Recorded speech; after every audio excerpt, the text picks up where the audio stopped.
大家好，我是光哥。今天我们聊的这个话题可以说是我做这个频道以来最头大，也是最让人细思极恐的一个话题了。因为我们今天聊的是宇宙的结局。你有没有想过，我们这个浩瀚无垠的宇宙，它最终会走向何方？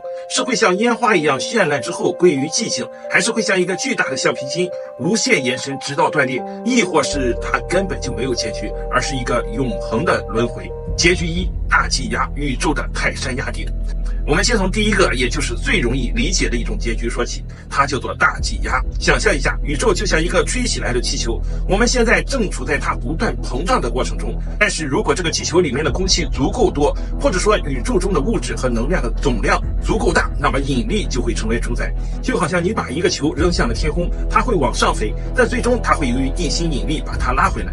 我们的宇宙也可能是一样的，它一直在膨胀，但如果物质密度达到某个临界点，那么引力会最终占上风，战胜这种膨胀的力量。宇宙的膨胀会开始减速，然后停下来，接着它会开始收缩。所有的星系、恒星，甚至你我，都会被这股强大的引力拉扯着，向着同一个中心不断汇聚。宇宙会变得越来越小，越来越热，越来越紧密。最终，所有的一切都会被挤压回一个极热、极密、极小的点，就像宇宙诞生之初那个起点一样。听起来是不是有点熟悉？没错，这就像大爆炸的逆过程。宇宙从一个点开始，最终回到了一个点。那这个点之后呢？是不是又会来一次爆炸，开启一个新的宇宙？这就引出了我们后面会提到的一个概念：大反弹、大冻结、热寂，宇宙的永恒冰窟。接下来这个结局可能也是目前科学界最主流也最让人感到寒冷的一种假设，它叫做大冻结，或者更准确的说叫做热寂。如果说大气压是引力占的上风，那么热寂就是暗能量说了算了。我们现在知道宇宙不仅在膨胀，而且还在加速膨胀，没错，是加速。就像你本来在跑，突然打了兴奋剂，跑得更快了。而导致这种加速膨胀的神秘力量，就是我们知之甚少的暗能量。如果这种加速膨胀持续下去，或者说以一个临界速度永远膨胀下去，那么宇宙会发生什么呢？它会变得越来越稀薄，星际之间的距离会越来越远，最终远到从一个星系看不到另一个星系。接着宇宙的恒星会一个接一个的耗尽燃料，熄灭，变成白矮星、中子星，甚至是黑洞。那黑洞呢？别以为它们会永恒的存在。根据霍金辐射理论，即使是黑洞，也会在极其漫长的时间后一点点的蒸发掉。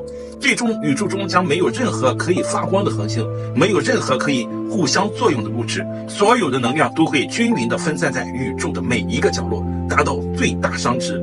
宇宙将变得一片漆黑，温度无限接近绝对零度，没有任何可以驱动的物理过程，没有任何生命存在的可能，它将陷入永恒的死寂和黑暗。这听起来是不是比挤压成一个点更让人感到绝望？因为它代表着彻底的终结，没有任何重启的希望。大撕裂，宇宙的分崩离析。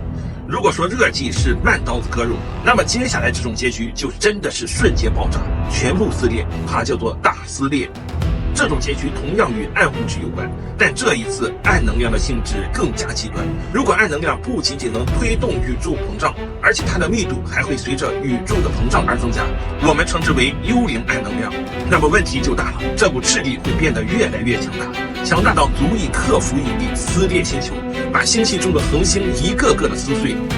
不仅如此，它的力量还会继续增强，最终强大到足以撕裂恒星、撕裂岩石、撕裂分子，甚至撕裂原子。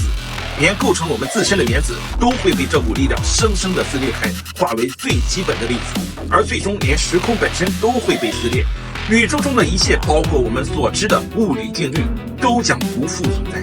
这简直是最终的暴力美学，一切都将以最极端的方式分崩离析，连一丝存在过的痕迹都不会留下。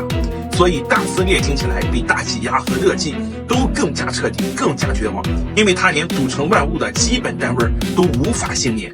真空衰变，宇宙的瞬间坍塌。接下来这种结局就更加科幻了，也更加让人脊背发凉，它叫做真空衰变。这要从一个物理概念说起，我们宇宙的真空状态并不是一个真正的最低能量状态，而是一个亚稳态，或者说假真空。而真空衰变就意味着，在宇宙的某个地方，可能因为某种极其偶然的量子涨落，或者其他我们无法理解的原因，触发了一个向真真空的转变。一旦触发，就会形成一个真空气泡。这个气泡会以光速向外扩张，更可怕的是，它所经过的任何地方，所有的物理定律都会瞬间改变。我们所知的4大基本力——引力、电磁力、强合力和弱合力，它们的强度和作用方式都可能发生根本性的变化。而且由于这个气泡是以光速扩张的，我们根本无法预知，也无法逃离。这就像一颗定时炸弹，你不知道它在哪里，不知道它什么时候爆炸，也不知道它会造成什么样的后果，但你知道一旦它爆炸，一切就都晚了。而且这种结局随时都有可能发生，没有预兆，是不是听起来让人毛骨悚然？大反弹，宇宙的永恒轮回。讲到这么多可怕的结局，我们最后讲一个相对来说没有那么绝望的，它叫做大反弹。顾名思义，大反弹的意思就是宇宙不是只有一个开始和一个结束，而是一个永恒的循环。这个理论认为，我们所经历的这个宇宙可能只是一个无限循环中的一环。宇宙并不是由一个单一的大爆炸开始，而是由上一个宇宙的大挤压之后，像一个巨大的弹簧一样反弹回来，再次经历一次新的大爆炸，开启一个新的膨胀周期。所以宇宙可能一直在重复着膨胀、收缩、再膨胀、再收缩的模式。我们现在所处的这个宇宙，也许是第 N 个宇宙，而在我们之前，已经有无数个宇宙经历了诞生与毁灭。这种理论是不是听起来就让人感觉到没有那么孤单和绝望了？因为它意味着宇宙的生命是永恒的，只是以不同的形式存在。我们所经历的一切，也可能在无尽的循环中反复上演。科学与信仰的交织，宇宙的终极奥秘。讲完了这5种宇宙的结局，你是不是觉得每一种都充满了不可思议和巨大的想象空间？